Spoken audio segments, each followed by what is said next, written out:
mattina mi sono alzato, oh vela ciao, vela ciao, vela ciao, ciao, ciao. Una mattina mi sono alzato e ho trovato l'invasor, oh partigiano, portami via, oh vela ciao, vela ciao, vela ciao, ciao, ciao, partigiano, portami via, che mi sento di morire.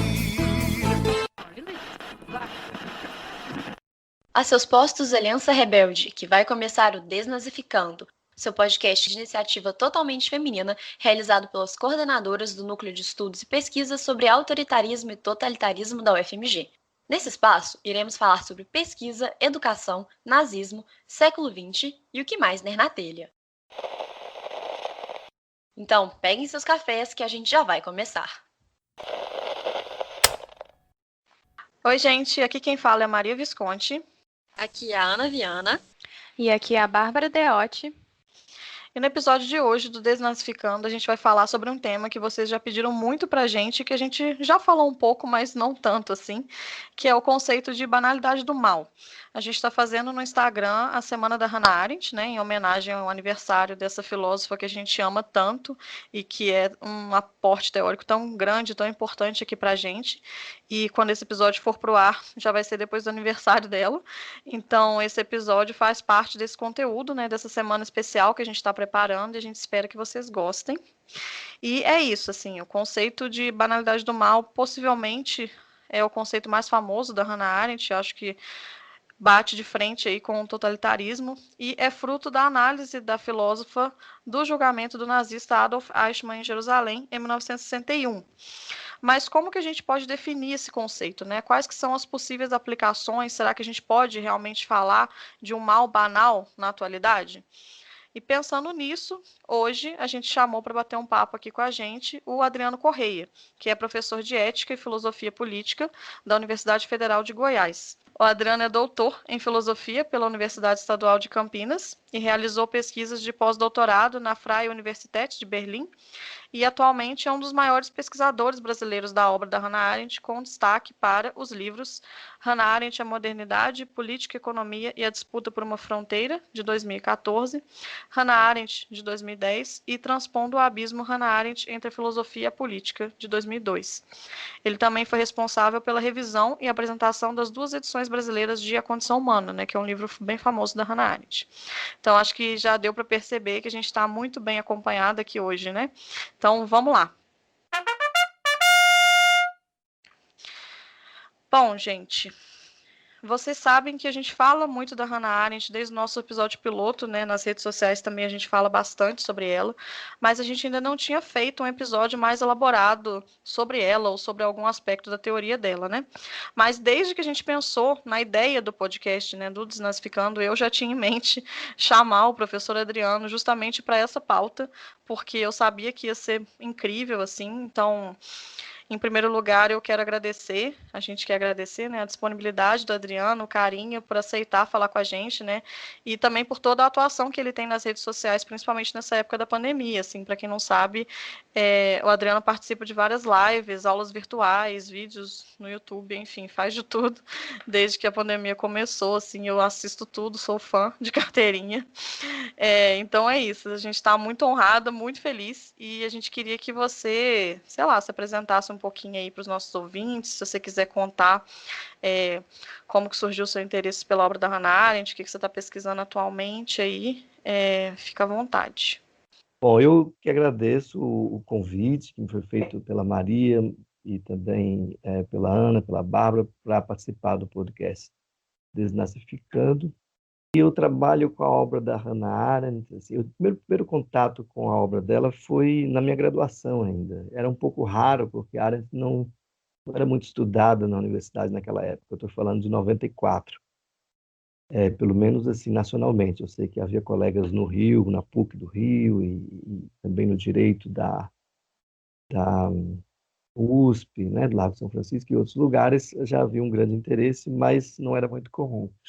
E eu li, meu professor de teoria política, o professor Benedetti, na PUC de Campinas,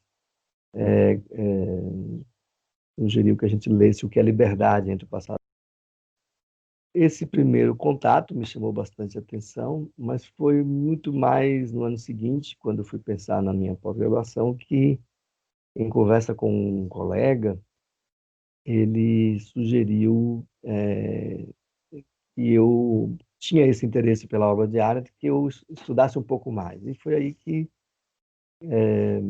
desde então, desde 95, né, que eu tenho me envolvido com a obra de Arendt em vários aspectos e, claro, em diálogo com uma das vantagens de estudar a obra da Hannah Arendt é que ela conversa com muita gente, então isso permite que eu leia vários outros autores e vários tipos de temas para além da filosofia política, né? Então, ainda é um prazer muito grande trabalhar com a obra da Hannah Arendt, para além da questão técnica, de se especializar. Quando eu vejo um texto que eu não li ainda, não é tão comum com o passar do tempo, ou então eu releio algum que eu li há muito tempo, é sempre ainda um prazer muito grande, eu me identifico muito com o modo como ela faz filosofia, como pensa a política, mais até do que com qualquer impulso para concordar ou discordar, embora eu tenha muita afinidade também com a pesquisa dela e com o modo como ela, com os conceitos que ela põe em marcha a partir das experiências que ela, sobre as quais ela reflete, né?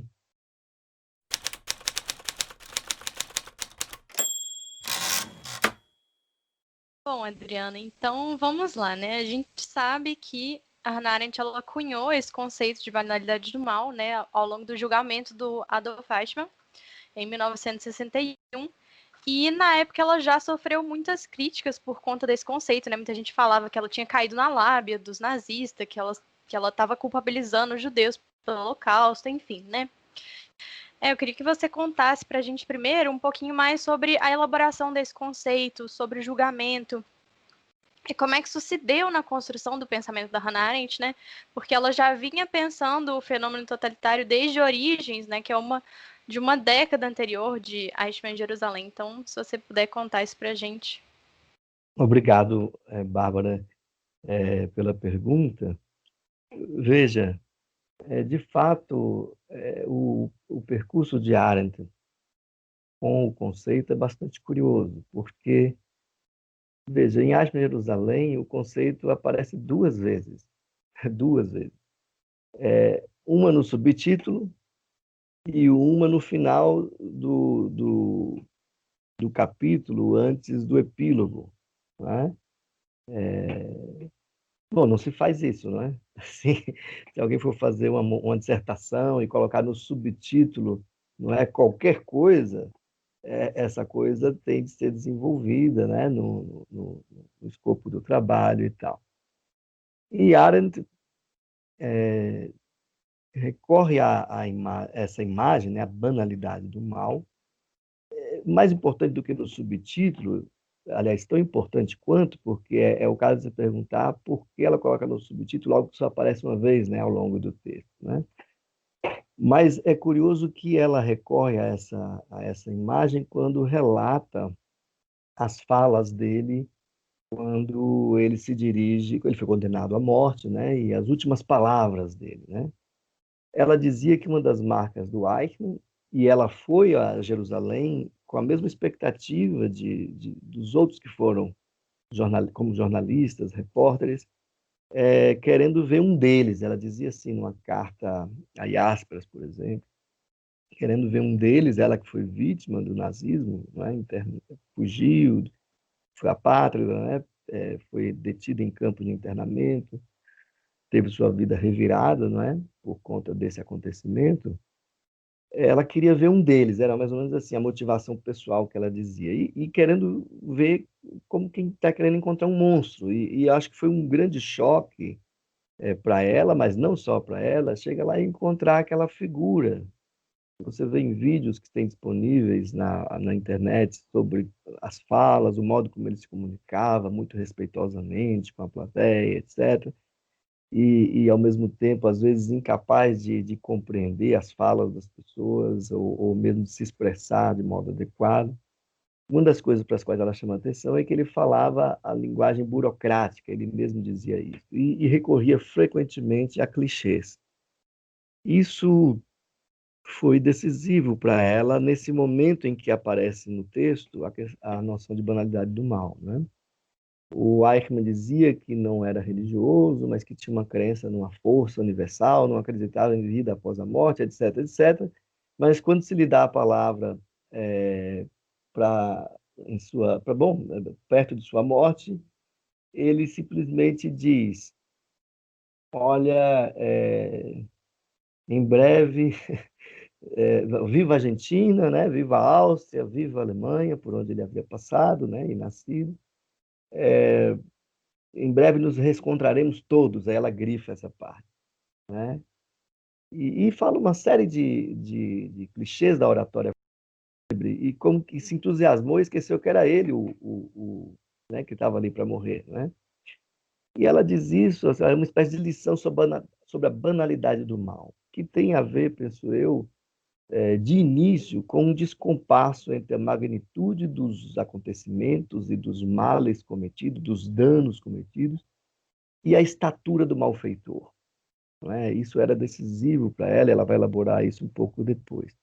Eu acho que essa imagem de que ela caiu na lábia do Eichmann vai um pouco por terra quando a gente pensa. Primeiro, ela não faz uma biografia do Eichmann, chama Eichmann em Jerusalém.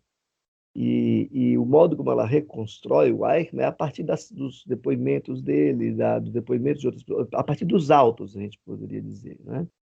No sentido de reconstruir aquela figura tal como apareceu naquele momento. Alguém que dissimula um papel até na hora da morte não parece lá muito convincente que seja propriamente apenas um papel. Ela suspeitava de que ali estava em jogo, não era um jogo de cena apenas. Por mais que fosse um desempenhar um papel, havia uma convicção ali subjacente a esse modo de perceber as coisas, ou de não perceber, no caso específico do Eichmann, né? As outras polêmicas em torno do livro, eu acho que são muito pouco frutíferas, embora eu acho que uma das críticas mais duras, mas também mais legítimas, é sobre o tom que ela frequentemente emprega, que dá, sem dar razão aos seus críticos que fizeram uma campanha difamatória contra o livro, mas ainda assim, por exemplo, na primeira edição do livro, ela fala esqueci o nome do rabino de Theresienstadt, depois eu me recordo, Léo Beck, o rabino Léo Beck, como sendo o Führer dos judeus. Na segunda edição, ela tira essa formulação. E há várias outras, como o fato de ela ter rido às gargalhadas quando leu o julgamento e tal.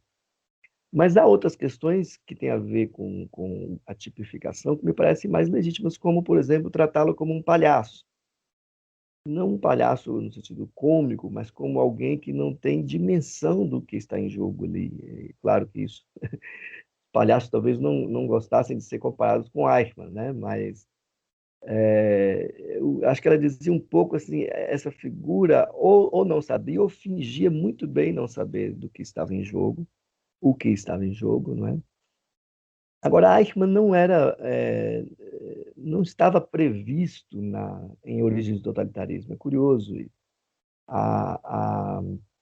Embora ela fale do entusiasmo de certos tipos, não é? Embora ela fale da questão da ausência de reflexão, ou da anulação da subjetividade, do atomismo, da ausência de um espaço público que poderia, de conversa, de deliberação, em que os indivíduos poderiam se esclarecer reciprocamente. Mas um tipo como Eichmann nós não temos. A única coisa que eu acho que tem uma relação um tanto direta é justamente a ideia de um mal ilimitado.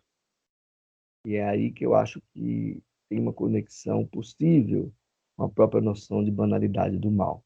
Não é? A ideia de um mal que ela chama ali no finalzinho de As Origens do Totalitarismo de absoluto, extremo e ilimitado.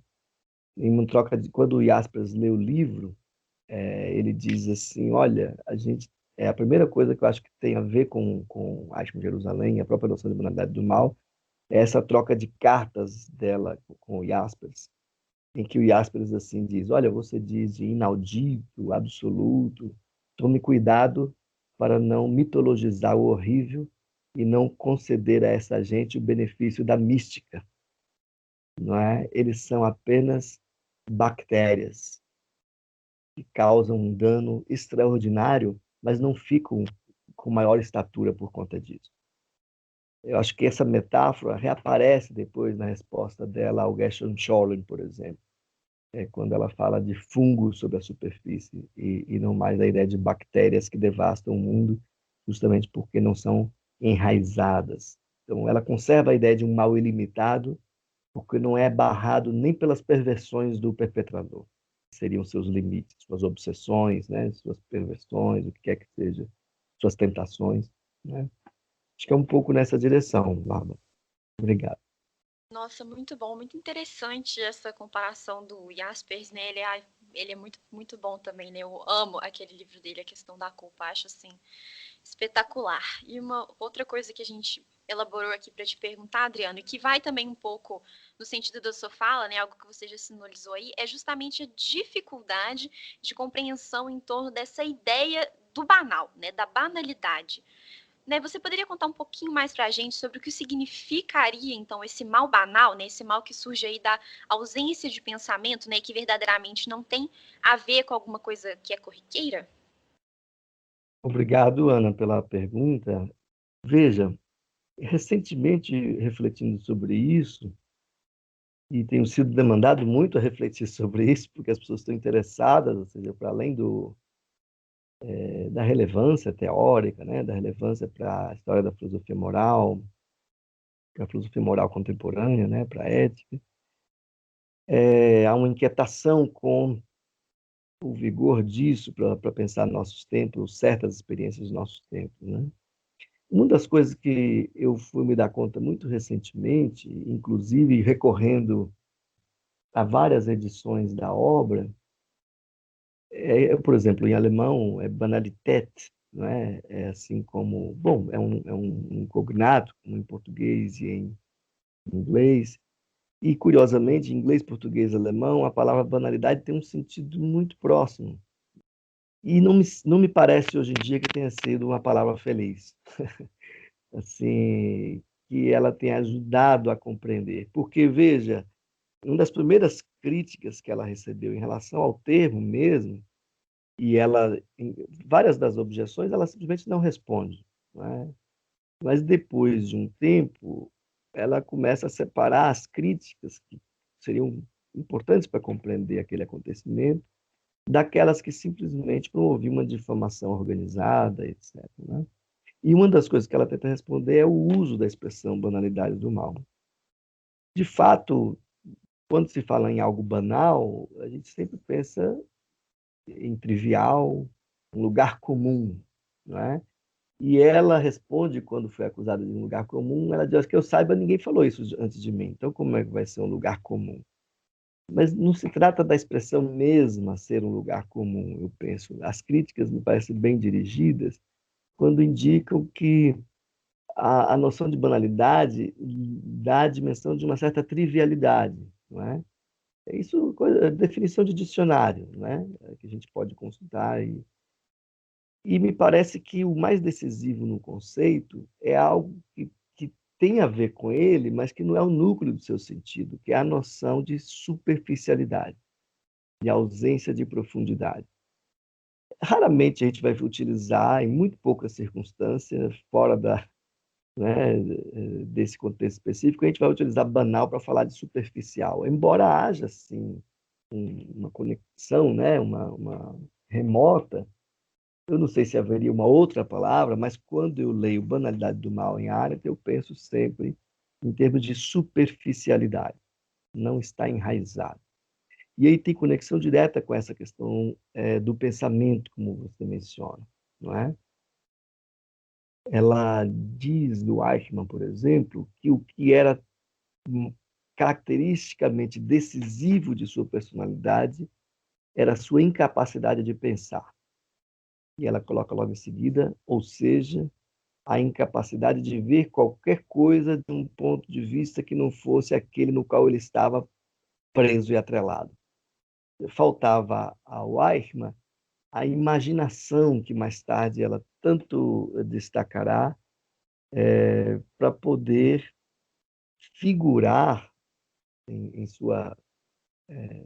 seu pensamento posições outras que poderiam contrastar, complexificar, situar, indicar a precariedade ou a limitação de sua própria perspectiva. E, nesse sentido, é bastante relevante, eu penso, mais uma vez, essa questão da superficialidade, porque uns 2, 3 anos depois, em algumas questões de filosofia moral, uma série de conferências que está na obra Responsabilidade e Julgamento, que foi publicado no Brasil pela Companhia das Letras, ela retoma esse tema e vai falar do pensamento. Pensar significa cultivar a companhia que eu faço para mim mesmo, isso depois vai aparecer em A Vida do Espírito, mas cultivar é deitar raízes e preparar as experiências para que elas possam permanecer na memória como um recurso para a reflexão. Então, pensar não é só esse pensamento especializado da filosofia ou de outras áreas, né? Do conhecimento acadêmico ou científico. Pensar, nesse sentido muito específico, tem a ver com refletir, imaginar, ponderar, comparar, voltar sobre as conclusões de uma maneira crítica, sempre desconfiando das conclusões de ontem, e por aí vai. Mas, do ponto de vista moral, o que é decisivo é pensar significa ser testemunha de si mesmo, ser interlocutor de si mesmo, constituir-se como pessoa, que para ela era decisivo, não é? Pensar significa deitar raízes. E aí tem uma imagem muito importante, porque no final das Origens do Totalitarismo, quando ela fala de um mal ilimitado, ela fala de um mal radical. O que, em termos também estritamente semânticos, é um tanto contraditório, porque um mal radical é outra palavra ambígua, porque radical, na linguagem política, está ligado ao extremo, né? Mas na filosofia moral, o radical é o enraizado, de radix, né? Do que tem raiz. E uma pessoa é justamente alguém que tem raiz em suas experiências, em suas convicções, em sua memória, em seu diálogo consigo mesmo, em sua condição de testemunha dos seus próprios feitos, ação com os princípios que orientam a sua conduta e por aí vai. Não pensar significa justamente deslizar sobre a superfície. E ela diz justamente isso. Pessoas que não pensam são como sonâmbulos. E aí o pensamento tem a ver muito mais com a experiência do diálogo sem som de si para si, como ela retoma lá da imagem platônica, do que com uma propriedade da natureza humana, um dom, uma capacidade inata como a razão tida por vários pensadores da filosofia moral, né? Então, esse mal, como você pergunta, banal, que surge da ausência de pensamento, é o mal que atravessa um indivíduo que não é uma pessoa e não encontra nele nenhuma resistência. Esse indivíduo é um mero vetor de uma força que o ultrapassa e que ele não compreende, mas à qual ele se dedica com obediência cadavérica, como dizia o Eichmann. Portanto, é um mal ilimitado justamente porque a pessoa não é os poderes e as fraquezas e os vícios dessa pessoa não representam, desse indivíduo, não representam o horizonte da maldade possível. Na medida em que ele se anula e faz parte de uma grande torrente do mal, como todo um sistema, né? Ele, de algum modo, toma parte, sem ser alguém, uma pessoa, ele toma parte numa maldade que ultrapassa os poderes de qualquer indivíduo isoladamente. Eu acho que essa experiência da autoanulação, pela experiência, pela disposição para o auto-engano, para a mentira e para o esforço persistente de não pensar, ou seja, é possível, se você faz bastante força, é possível não pensar, se distrair, não é? Esse esforço por distrair-se, por esconder na obediência, por outro lado, ele provoca, pensa ela, esse efeito, o efeito de a pessoa se dissolver como pessoa e se tornar um mero vetor de forças que o conduzem e às quais ele não opõe qualquer resistência. Acho que é isso. Obrigado. Eu fico me questionando se,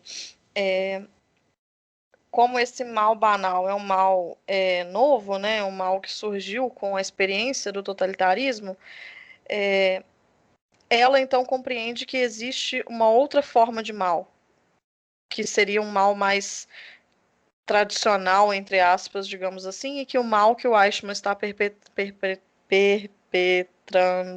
seria um mal diferente, um mal que não é esse que a gente entende na filosofia tradicionalmente, é isso? Sim, Maria, eu penso que é aí que nós temos o mais interessante de toda a obra, para além de toda a polêmica, para além da análise específica daquele caso. Veja, a tradição do pensamento em filosofia moral, filosofia política, raramente concorda sobre, bom, sobre muita coisa, né? Agora, uma coisa curiosa em filosofia moral, assim como há outras na tradição do pensamento político que ela destaca, não é? Na filosofia moral, é essa curiosa convicção de que o bem é constitutivo de nossa existência e o mal é uma espécie de falha, incompletude, imperfeição, cair em tentação. Ou seja, que se a gente não for tentado por nada, nós não seremos desviados do bem. Há, claro, uma convicção religiosa de fundo de que a natureza humana é boa e por aí vai, né? Mas, vejam, ela, nessa mesma conferência que eu mencionei, algumas questões de filosofia moral, ela, até com uma certa ironia, ela diz, olha, uma tradição que ouviu Tertuliano lá no século III, IV, um pai da igreja, né? Dizer que entre os prazeres do cristão redimido lá no paraíso vai ser contemplar o sofrimento dos condenados no inferno. Ela diz, bom, e a palavra sadismo só chega 15 séculos depois? Uma tradição, ela fala da Bíblia também, né? É curioso que a gente não tenha uma dimensão de uma maldade para além do desejo do querer bem para si, do egoísmo, né? Do interesse próprio, não é? De um lado, ela diz, nós temos o fenômeno do sadismo, que tem suas peculiaridades, mas a gente também não pode descartar sequer que o indivíduo possa querer o mal pelo mal. Querer o mal pelo mal. Veja, o Kant tem esse conceito de mal radical, ele foi concebido pelo Kant. E o Kant pensava em 3 níveis desse mal radical. Não vem ao caso aqui, eu até escrevi um texto há uns 15 anos, chama o Conceito de Mal Radical. Quem tiver interesse, é só procurar no Google, está na revista Transformação, da Unesp, em que eu tento apresentar mesmo o conceito, né? E o Kant diz que o pior tipo de maldade é o do indivíduo que toda vez que o que a sua consciência e a lei moral indicam que ele deve fazer e isso conflitar com o que ele acha que é bom para ele em termos de prazer, de satisfação, ele vai contrariar em nome do prazer. Agora, diz o Kant, é inconcebível que alguém faça o mal só pelo prazer de fazer o mal, sem obter nenhum benefício específico com isso. E Arendt se pergunta, será? Não é? Será que não é o caso de pensarmos que um deliberado agente do mal? Eu dando uma aula sobre isso uns 10 anos atrás, um aluno meu, não sei se é 10 anos, me indicou um filme, o filme do Batman, que tem o personagem Coringa, não é? E ele me chamou a atenção para a cena de quando o Coringa põe fogo na parte dele do dinheiro. E ele diz assim, olha, eu só preciso de gasolina e dinamite e é barato. É por isso que vocês são pegos, porque vocês são previsíveis. Ele sabe o que vocês querem. Ninguém sabe o que eu quero. Eu sou um agente do caos. Ele termina dizendo assim. Ou seja, um deliberado perpetrador que é capaz de causar dano a si mesmo para promover o caos. Mesmo como uma imagem literária ou como uma imagem da ficção, eu penso que esta contribuição é decisiva para pensar um tipo de maldade que não tem a ver com benefício próprio, com utilidade, com cair em tentação, mas que tem a ver com uma dinâmica social específica em que não há espaços de constituição, de experiências, de discutir suas próprias ideias. Eu falo mesmo nos espaços privados, né? É possível, e ela diz isso na sociedade de massa, o que constitui as massas é justamente a ausência de toda experiência comunitária. E é por isso que eles tendem a acreditar em toda teoria da conspiração e todo tipo de absurdo. Porque se tivesse qualquer tipo de experiência comunitária, mesmo um familiar, uma criança ia virar e dizer: olha, você é doido defender uma barbaridade dessa? Ou seja, essa experiência da interação, para ela, é decisiva para forjar uma personalidade moral, política.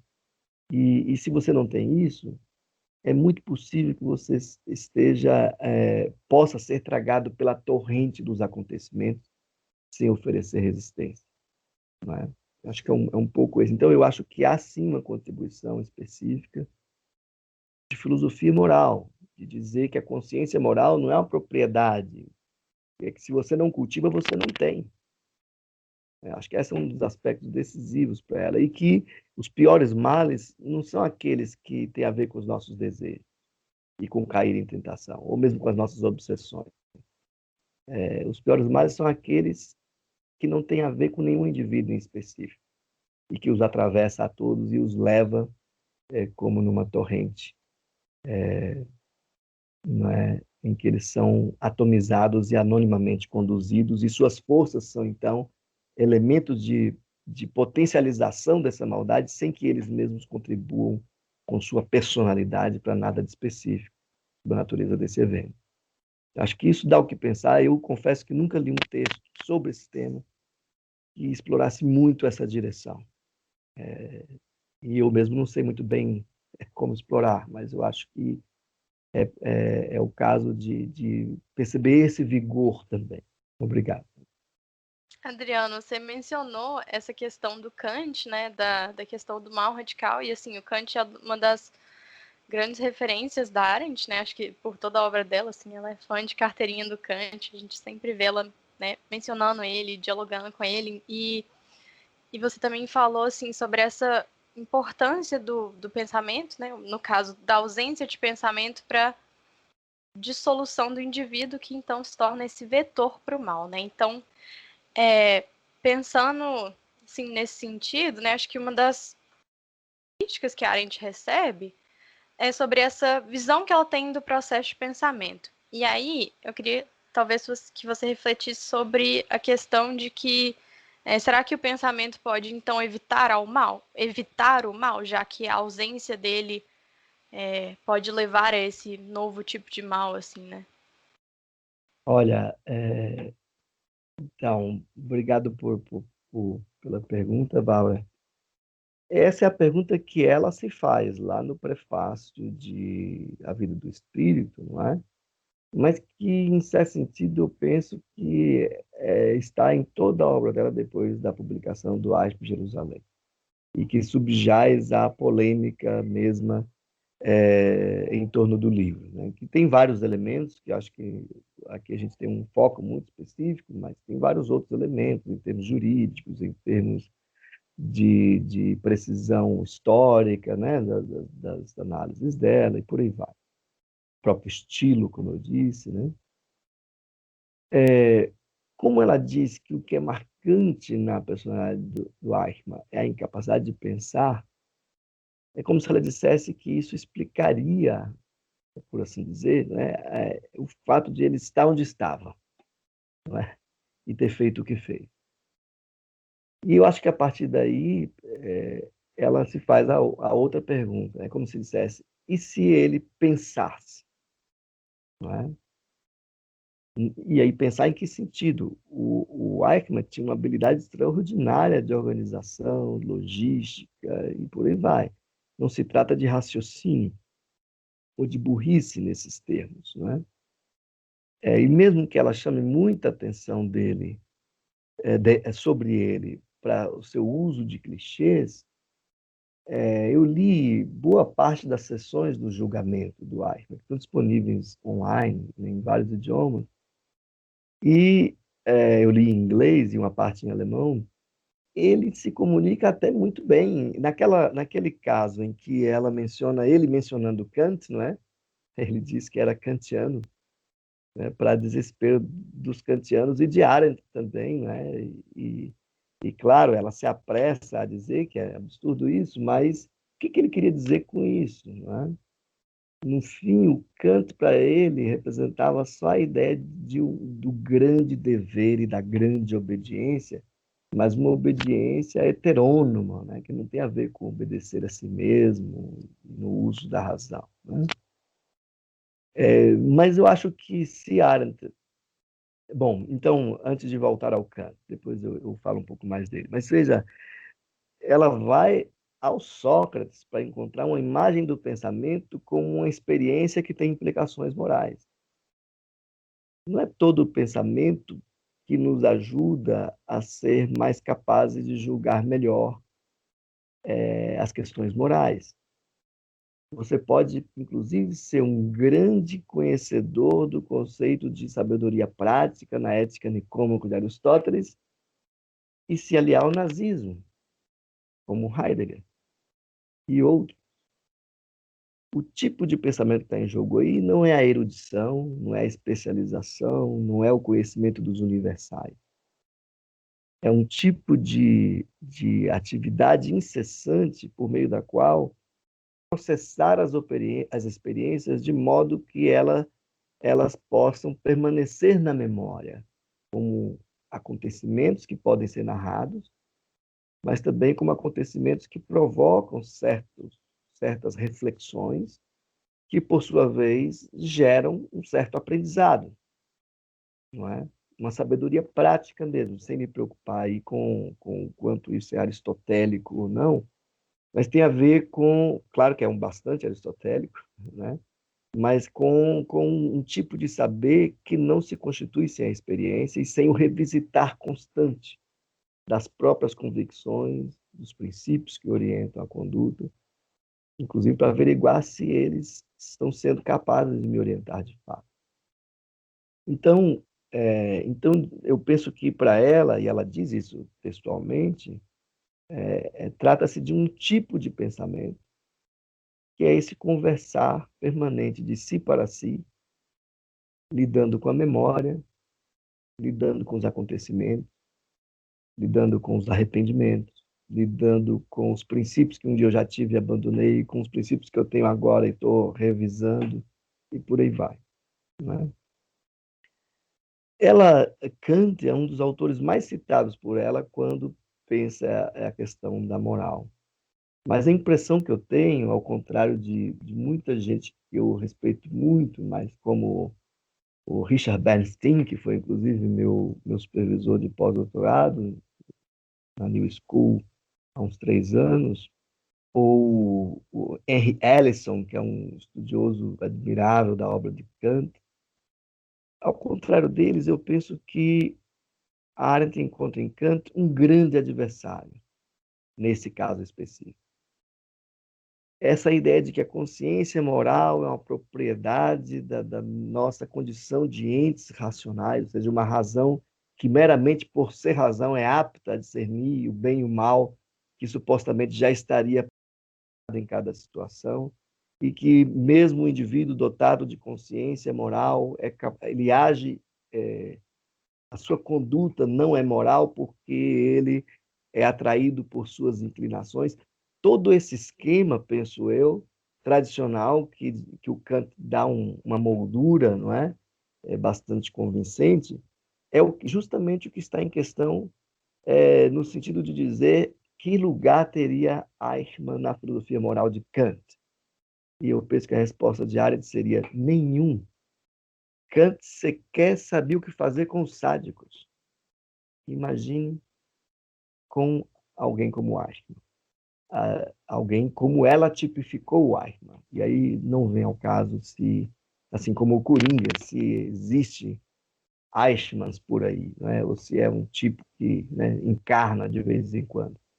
Então, para concluir, para concluir essa referência ao Kant, eu penso que ela encontra em Kant uma reflexão inspiradora e que aponta para certos males que não são infrequentes, aqueles do dia a dia, em que você, por cair em tentação mesmo, você diz, bom, ninguém está vendo, não é? Então aí você faz tal coisa. Ah, há um risco de fazer mal a uma pessoa que eu gosto, mas o risco é pequeno, eu vou fazer assim mesmo. E dá errado, né? Muitas vezes, né? E mas também uma coisa que eu acho do Kant, e aí o Henry Ellison, chama a atenção, e eu acho muito interessante, é o quanto o auto-engano e a capacidade de mentir para si mesmo é central à filosofia moral do Kant. Kant era obcecado com a questão da mentira. Ele achava que a mentira era o ponto cego da filosofia moral. Que a gente seja capaz de contar uma mentira para a gente mesmo e acreditar nela, ele dizia, essa é a mancha podre da nossa natureza. É uma imagem bem pesada, mas a ideia de que está aí um ponto cego. E eu acho que aí há conexões possíveis com a análise que Arendt faz do Eichmann. Né? É uma questão, inclusive, que me interessa bastante, mas eu nunca pude investigar mais a fundo. Né? Mas esse Kant aí, que depois, na questão do juízo, aparece como o grande herói, não é? Como o grande personagem, a contrapelo das pretensões dele mesmo, não é? O juízo reflexionante estético pensado como juízo político. Esse Kant aparece aqui como um contraponto que aponta justamente para as dificuldades da filosofia moral para dar conta de certos fenômenos como esse que o Eichmann representa, penso eu. Eu vou juntar duas perguntas aqui em uma, porque eu acho que elas são relacionadas, assim, né? Não é uma questão nem um pouco desinteressada da minha parte, né? Já que eu uso o conceito de banalidade do mal pensando nos nazistas no meu doutorado, né? Eu estudo os discursos dos nazistas em Nuremberg, né, no julgamento. Então, pensando até numa leitura que você indicou, numa das lives que você fez, que é o livro Becoming Eichmann, do David Cesarani, né, que ele tenta desconstruir um pouco essa imagem de que o Eichmann é apenas um assassino que fica atrás de uma mesa, né, que ele é apenas um burocrata. Então, como que você vê a aplicação desse conceito para o Eichmann mesmo, né, após as pesquisas mais recentes, né, e também como se você vê essa aplicação desse conceito para outros nazistas, porque pelo que eu vejo do que eles dizem em Nuremberg, pelo menos, eu acho que não é um conceito, naturalmente, né, nenhum conceito a gente pode aplicar em tudo, mas não é um conceito aplicável em alguns casos, justamente por essa dinâmica da consciência ou da questão do próprio noção de pensamento da Arendt. Acho que você até comentou sobre o Himmler, né? Sobre o caso do Himmler, em alguma live que você fez também. Acho que a gente podia falar um pouco disso. Então, eu acho que uma das percepções mais vigorosas do potencial de interpretação, né, de compreensão desse conceito, foi o próprio Jaspers, que eu já mencionei numa carta também, diz a ela assim, olha, por que as pessoas não entendem que você está falando que não é o mal em geral que é assim, mas esse mal é banal. E o Jaspers parecia concordar com ela. Na verdade, como eu disse, eu penso que ele foi o primeiro a chamar a atenção para ela e nós não estávamos lidando, para o fato de que nós não estávamos lidando nem com o grandioso ou o monstruoso. Estávamos lidando com um fenômeno desafiador justamente porque ele tinha uma magnitude de dano inconcebível e, ao mesmo tempo, o inconcebível não, mas que dificulta, né, a compreensão e a interpretação, e, ao mesmo tempo, indivíduos completamente anulados como perpetradores, né? Neutralizados como perpetradores. Há várias questões que poderiam ser aportadas, penso eu, porque Veja, a Arendt diz o seguinte, que o Eichmann teria entrado na SS porque um amigo o convidou, ele não tinha uma boa resposta para a pergunta contrária, por que não? Não é? Bom, talvez haja algo mais aí. Aí o David Cesarani se esforça por reconstruir esse por que não. Parece simples demais. Há uma decisão inicial de engajar-se na SS que cheira muito a esse oportunismo burguês para o qual ela chamou a atenção mais de uma vez. O oportunismo burguês era algo que Arendt, em As Origens do Totalitarismo, para o qual Arendt chamou a atenção o tempo inteiro. Na terceira, principalmente na parte sobre o imperialismo, quando ela fala da emancipação política da burguesia e por aí vai. Aquele capítulo é decisivo. Da tipificação, né, desses que agem procurando oportunidade em catástrofe, entendeu? Assim, o indivíduo, aconteceu tal coisa, o indivíduo já pensa em como vai se dar bem naquela situação. Para ela, isso é o burguês por excelência. É aquele que vê oportunidade em tudo. E o Cesarani chama atenção para o fato de que aquilo pareceu a Eichmann uma oportunidade de se dar bem. Agora, a conexão disso com fazer centenas de milhares de judeus húngaros marcharem em 44, no inverno, para lugar nenhum, porque não tinha nem trem à disposição para levá-los para os campos, não é? Ali no ocaso da guerra. Aí é uma conexão que precisa, é um percurso que precisa ser examinado, né? E é isso que o Cesarani faz em sua biografia do Eichmann, né? O subtítulo da biografia é interessante, porque ele diz assim, olha, repensando a vida, estou com ele aqui à mão, repensando a vida, os crimes e o julgamento de um assassino de escritório, entre aspas, essa expressão. É curioso que não me parece que as conclusões dele vão muito distantes das de Arendt em vários momentos, mesmo quando ele aponta limitações na análise dela, né? Então, o que eu te diria? Eu acho que não há uma previsão de uma figura como Eichmann. Ela falava, por exemplo, nós temos o Streicher, né, da propaganda, do movimento lá. E o Streicher era uma pessoa desequilibrada, que quando via um judeu salivava de ódio e descontrolado, etc. Você tinha o Goebbels, que é um outro tipo de personagem, oportunista, mas ao mesmo tempo devoto de uma cultura líder. Mas quem era o Himmler para ela? E aí é que eu acho que a figura do Himmler é interessante para contrastar com o Eichmann. O Himmler é o cara que teria encontrado no nazismo uma oportunidade de se dar bem na vida.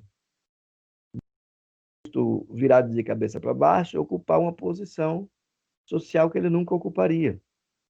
E que, ao final da guerra, tentou trocar judeus por caminhões, contra a vontade de Hitler, contra a própria percepção do Eichmann, do que era o desejo do Führer, né?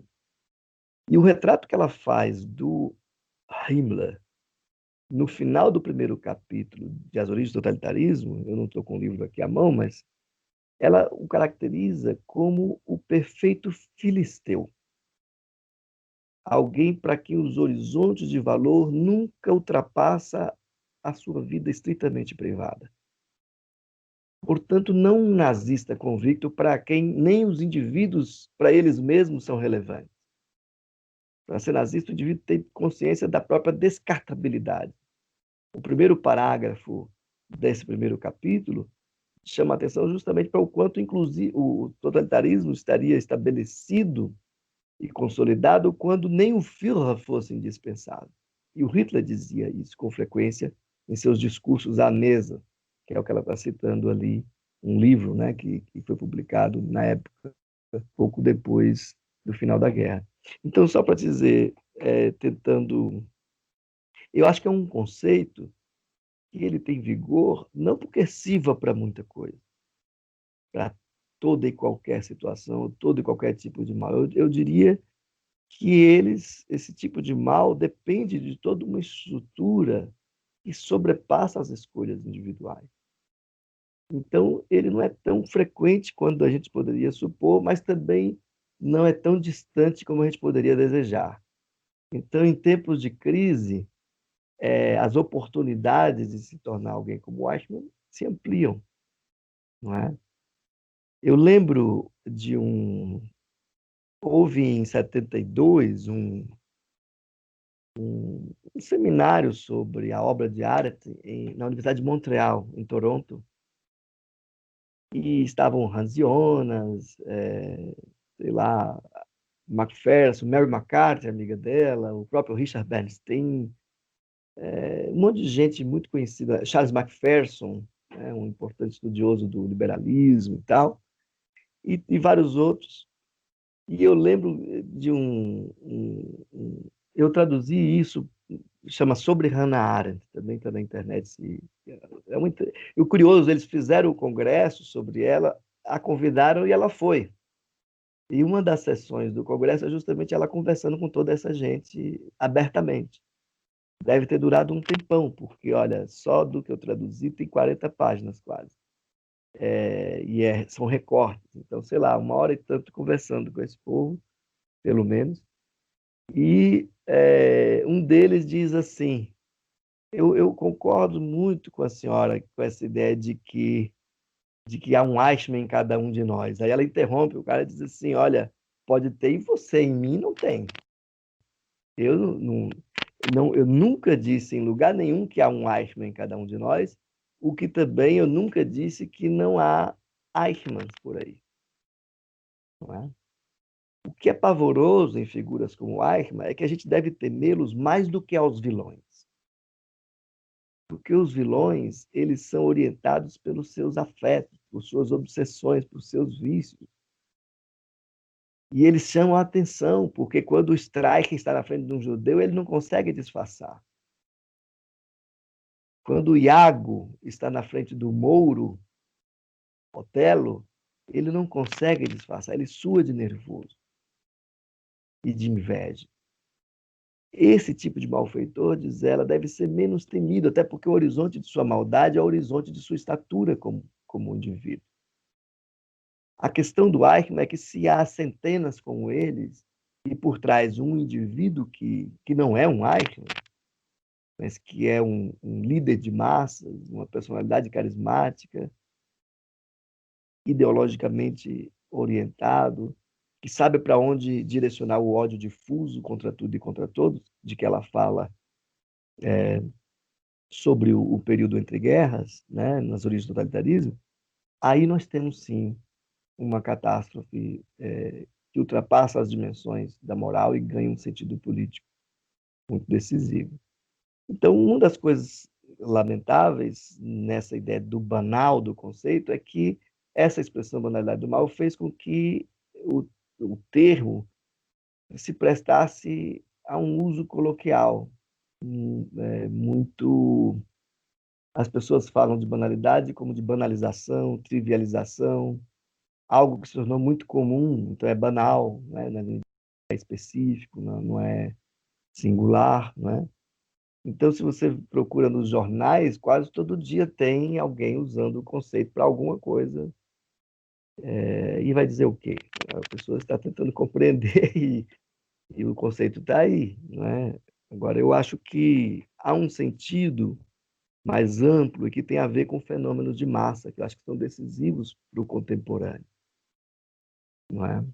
Há outros elementos também, outras análises que ela também, o papel do ódio na política, não é? Lá nas origens do totalitarismo.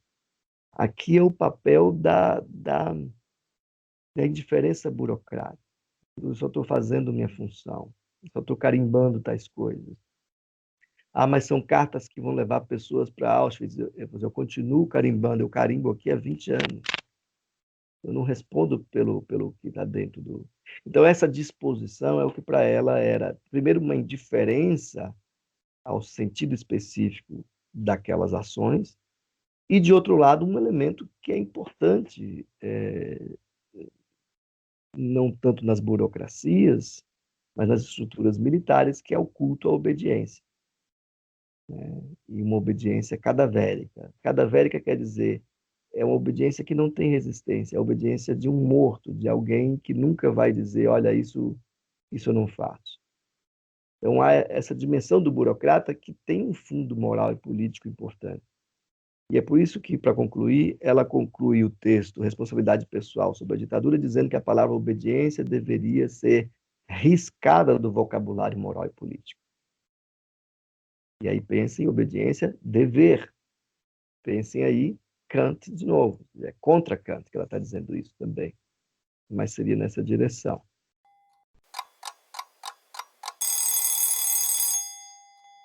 Bom, Adriana, então um pouco a guisa de conclusão aqui, né, retomando essa questão de que, bom, talvez, afinal de contas, não estejamos tão distantes assim, né, o quanto gostaríamos de todas essas noções que a Hannah Arendt nos traz.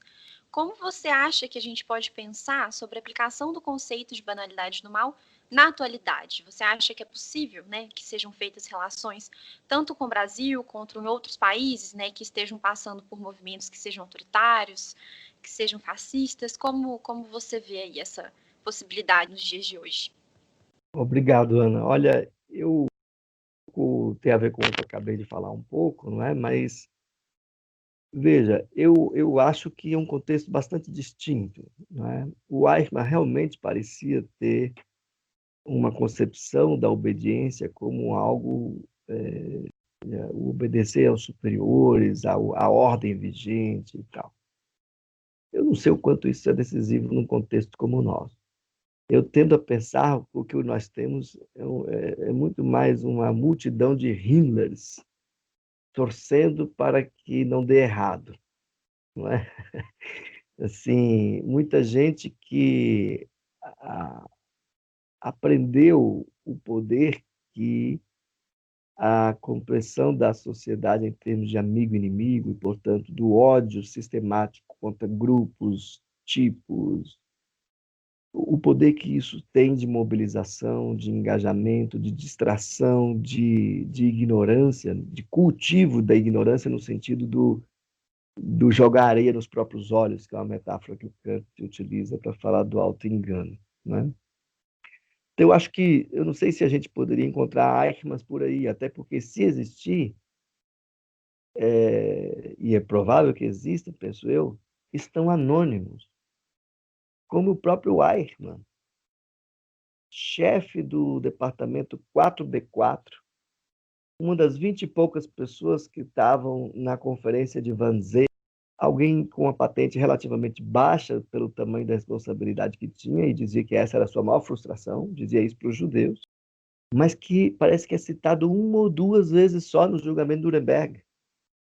E que o Ben Gurion, quando soube que o Mossad estava capturando ele na Argentina, ele falou: estamos pegando o Eichmann. Ele falou: quem? Então, pode ser que haja muitos Eichmanns que estejam aí fazendo a máquina rodar. Entende?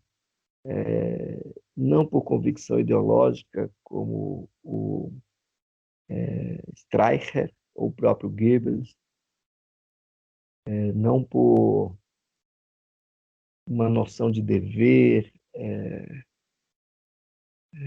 no sentido militar, talvez, mas ainda assim alguém deve haver, eu suponho, muitas pessoas que se dedicam a produzir o atual estado de coisas como quem se coloca em uma missão redentora, em que esse indivíduo anonimamente se dedica a uma causa grandiosa, que é combater os grandes inimigos que são tais e tais. Agora, a maioria, penso eu, nós não temos o nosso Hitler, que era um astuto orador, etc. Nós temos um palhaço, com perdão dos palhaços. Mas nós temos, sim, muitos Himmlers, eu penso. E, assim, me permito fazer essa análise um pouco jocosamente, mas o que eu quero dizer é que esses tipos ajudam a compreender, não é para encaixá-los como você tem um conceito de mesa, vê uma mesa e diz mesa. Não é essa a função. Eles são, como ela dizia ela mesma, tipos ideais que auxiliam na compreensão, na categorização, na identificação dos motivos, das vinculações, né? E que podem, de algum modo, nos ajudar a compreender fenômenos inteiramente novos, como aqueles que ela lidava naquele momento, e como a gente tem de lidar agora. Nosso contexto é outro, mas há um fenômeno massivo de destruição do tecido, das vinculações políticas, que não sejam mobilizadas por ódio ou por aglutinação. Ou seja, as pessoas se agrupam porque se aglutinam contra e não porque propriamente partilham convicções que elas debatem, discutem, etc. Né? Então, há todo um jogo aí de propaganda, estilo da propaganda totalitária, como ela analisa, né? O papel que a ideologia desempenha, que ela reavaliou em várias ocasiões, quando ela falou lá no Origem do Totalitarismo, mas quando se volta sobre o Eichmann. Então, para resumir, eu diria que se a gente sair por aí como lanterna procura um Eichmann, é bem improvável que a gente encontre. Mas acho que essa tipificação ela tem a ver com conferir significado a ações e condutas que não eram previstas pelo sistema moral, filosófico ou religioso como nós tínhamos até então. É, de algum modo, dizer que, por mais que as ferramentas de que dispunhamos sejam úteis para interpretar certos fenômenos, elas não são suficientes. A gente não pode achar que as coisas se estabilizaram numa tradição, justamente porque a tradição é o que não está disponível. Nós temos de encontrar ferramentas novas. E essas ferramentas têm a ver com a nossa necessidade de compreender, a nossa necessidade de atribuir sentido e nos situarmos para podermos emitir juízos em diálogo com os nossos contemporâneos. Né? Acho que é um pouco esse sentido. Acho que tem uma força de compreensão decisiva, muito mais do que em termos de análise social, por exemplo, passou um Eichmann e você acendeu a luz verde. Né? Não acho que é nesse sentido que esses conceitos operam. Né? Eu acho, mas não quer dizer que não sejam também muito vigorosos. Que é isso. Obrigado. Eu queria fazer um comentário rápido que eu fiquei pensando aqui, que o capítulo que eu li de Eichmann em Jerusalém foi justamente esse da conferência de Wannsee, né? Comecei tudo pelo meio, mas acontece, né? E me chamou a atenção essa questão que você falou de que o Eichmann ele era anônimo, né? E a Hannah Arendt começa o capítulo justamente falando que uma das preocupações do alto escalão era se eles iam conseguir ou não implantar a solução final, porque eles precisavam da colaboração e do trabalho da burocracia alemã, da burocracia do Terceiro Reich, né? E que eles não tinham certeza se eles iam conseguir. E então, assim, mas eles conseguiram, né? Essas pessoas, então, é difícil de acreditar que fossem todas nazistas fanáticos que, como você falou, né, trabalham por esse fim heróico, né? Com certeza, muitos deviam ter essa consciência simples de estava carimbando há 20 anos aqui e vou continuar carimbando independentemente da causa. Então, assim, eu acho que ela ainda tem sim muita relevância para pensar certos aspectos do regime nazista, principalmente no que diz respeito à burocracia e como que esse extermínio sistemático se deu aí, né? Eu concordo, e eu acho que a própria ideia de um governo burocrático, ela fala já nas origens do totalitarismo. É o governo de ninguém, é o mais autoritário que existe, porque você não tem como imputar, responsabilizar, cobrar responsabilidade pessoal. Todos eles diziam, não fui eu. Aliás, quase todos. Os que eram ideologicamente motivados, não. Nos julgamentos, e outros. Mas a maioria dizia, dos escalões inferiores, eu só cumpri a ordem. Não é? E o Eichmann diz isso também. Não é? E, em certo sentido, ele tem razão, que ele não era um burguês como o Himmler, ele cumpriu ordens até o final. Quando o Himmler mandou trocar judeus por caminhões, ele sabotou deliberadamente, mesmo o Himmler sendo um superior, porque sabia que não era a vontade de Hitler. Né? Agora, você tem toda uma dimensão de um derretimento institucional dos espaços políticos da estrutura do Estado em escritórios, procedimentos, normatizações, tecnificações dos processos de decisão, ou seja, uma delegação sistemática dos processos de decisão, de modo que vocês devem ter visto a obsessão, uns 2, 3 anos atrás, com as comissões que fazem parte da estrutura do Estado, com representação da sociedade civil, né? Eu lembro que, quando a presidente Dilma quis ampliar isso, depois de junho de 2003, o Estadão fez uma capa demolidora, dizendo que horror o Estado ser permeado pela política. Chega a ser cômico, né? Mas é isso. Esse é o grande pavor, que a política seja política e não simplesmente um mecanismo de cordas e rodas centralizadas, mobilizadas por lobbies, mobilizadas por grupos de interesse, e por aí vai, né? Então, há toda uma dimensão que aí é interessante pensar também como que a ideia de banalidade do mal, ela de algum modo é um mal ao mesmo tempo moral e político, embora por separar essas instâncias, é ao mesmo tempo moral e político, porque é como se indivíduos como esses, como Eichmann, não pudessem ser fabricados senão em um sistema de despersonalização, seja a própria sociedade de massas, seja a estrutura da burocracia do Estado, não é? Acho que essa é uma outra questão que dá o que pensar também, né? Assim, como se fabrica Eichmann? Ou como se criam as condições para que abundem, né, esses indivíduos? Eu acho que são questões que se desdobram da obra dela, mas que, claro, não tem respostas lá, né? Mas isso já é uma contribuição, penso eu, para refletir sobre o contemporâneo, para além de história do pensamento, para além da, né, história do pensamento político, moral, jurídico, pensar o contemporâneo. Eu acho que essas análises são iluminadoras, e aí concordo com o que você disse, né? Bom, gente, acho que tudo que a gente falou aqui deu muito pano para a manga, como diria minha mãe, deu muita coisa para a gente pensar. A gente queria agradecer mais uma vez, né, a disponibilidade do Adriano de conversar com a gente, né, de poder vir aqui falar, dar essa aula, né, pra gente aqui, porque eu com certeza vou pegar esse podcast e ouvir ele todo de novo e anotar tudo que ele falou, assim, realmente foi incrível e a gente está muito feliz que isso tenha sido possível e que a gente possa estar oferecendo esse tipo de conteúdo, né, com tanta qualidade aqui no podcast. Isso é uma das coisas que a gente acredita muito, né, a gente falou desde o nosso episódio piloto, de que a gente queria trazer esse debate acadêmico de forma mais acessível e tudo, então acho que hoje foi mais uma prova de que isso é possível.